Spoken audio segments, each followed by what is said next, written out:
आज बात होगी महान और बेहद सादगी के प्रतीक और दुनिया के सबसे महान नेताओं में से एक अब्राहम लिंकन की, जिसने एक अमानवीय प्रथा दास प्रथा का अंत किया। अमेरिका के महानतम राष्ट्रपति अब्राहम लिंकन का जन्म 12 फरवरी 1809 में हुआ था। पिता का नाम थॉमस लिंकन और माता का नाम नैन्सी था। अब्राहम लिंकन गरीब परिवार से थे। उनका पालन पोषण उनकी सौतेली माँ ने किया, उनको पढ़ाया लिखाया। बचपन में लिंकन को कड़ा परिश्रम करना पसंद नहीं था। उनको आसपास के पड़ोस के लोग आलसी कहा करते थे। उनको पढ़ने का और कविताएं लिखने का शौक था। घुमंतु शिक्षकों ने उन्हें शिक्षा दी, जिनसे लिंकन ने कम समय में ज़्यादा सीख लिया था। लिंकन जैसे जैसे थोड़ा बड़े हुए, उन्होंने देखा उनके देश में दास प्रथा जो बहुत ही अमानवीय थी, समाज में चारों तरफ व्याप्त थी। उन्होंने देखा दास किस प्रकार अत्याचार सहते थे। गुलाम बनाकर उनसे दिन रात काम लिया जाता था। उनको छोटी छोटी गलती पर 50 कोड़े मारे जाते थे। उनको खाना पीना भी ठीक ढंग से नहीं दिया जाता था, केवल उनसे काम लिया जाता था। उन दासों को बेचा और खरीदा जाता था।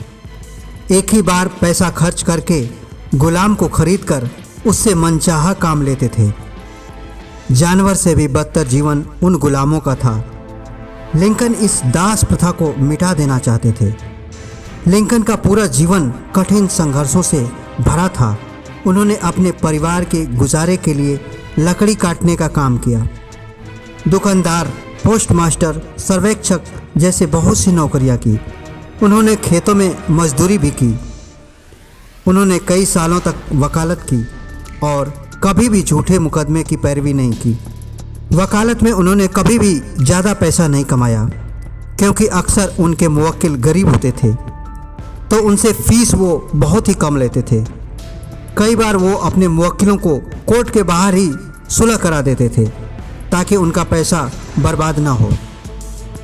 इस बात का जिक्र करना बेहद ज़रूरी हो जाता है कि एक बार उनके एक मुवक्किल ने उनको $25 फीस दी। लिंकन ने सिर्फ $15 लिए और $10 वापस कर दिए। उनके ईमानदारी और सच्चाई की बहुत सी कहानियां हैं, लेकिन हम उनके संघर्ष के जीवन पर ही बात करेंगे। वह कभी भी किसी धर्म का पक्ष नहीं लेते थे।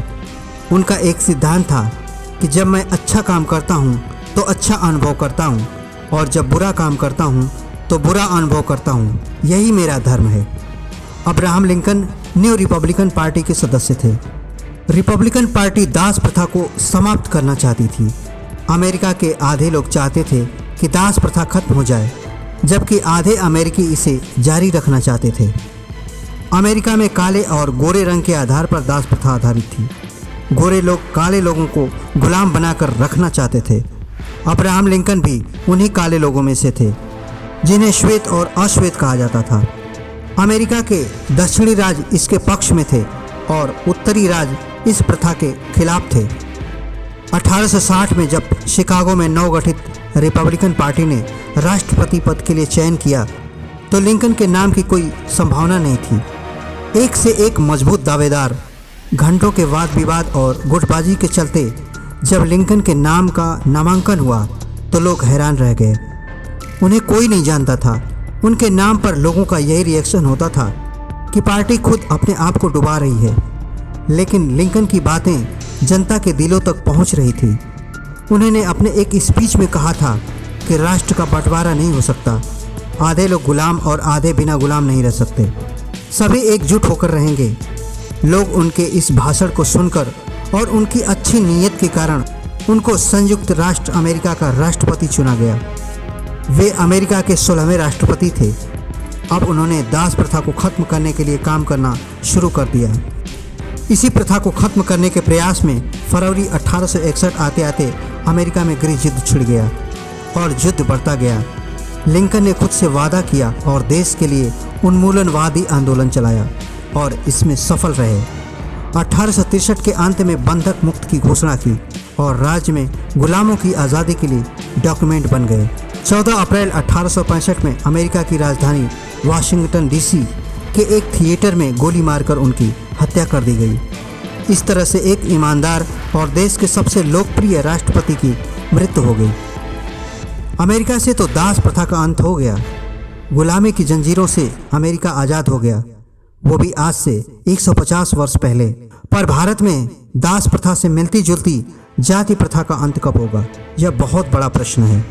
आज इसका रूप थोड़ा परिवर्तित हो गया है, लेकिन भावनात्मक तौर पर यह कम नहीं है और जाति प्रथा खत्म होने के आसार नहीं दिख रहे। हमारे देश में जो भी बुद्धिमान है, धनवान है, शक्तिशाली है, वो या तो जाति प्रथा के डायरेक्ट सपोर्ट में है और नहीं तो ज़्यादातर इनडायरेक्ट सपोर्ट में चुपचाप पड़ा है। मतलब इसका विरोध ना के बराबर है।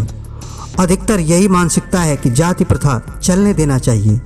केवल स्वार्थ के कारण किसी भी सरकारों ने इसे खत्म करने के लिए कभी भी कोई काम नहीं किया।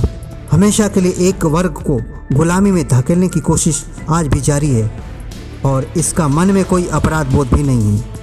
वर्चस्व की लड़ाई में इंसान सामाजिक तौर पर भी कितना स्वार्थी है।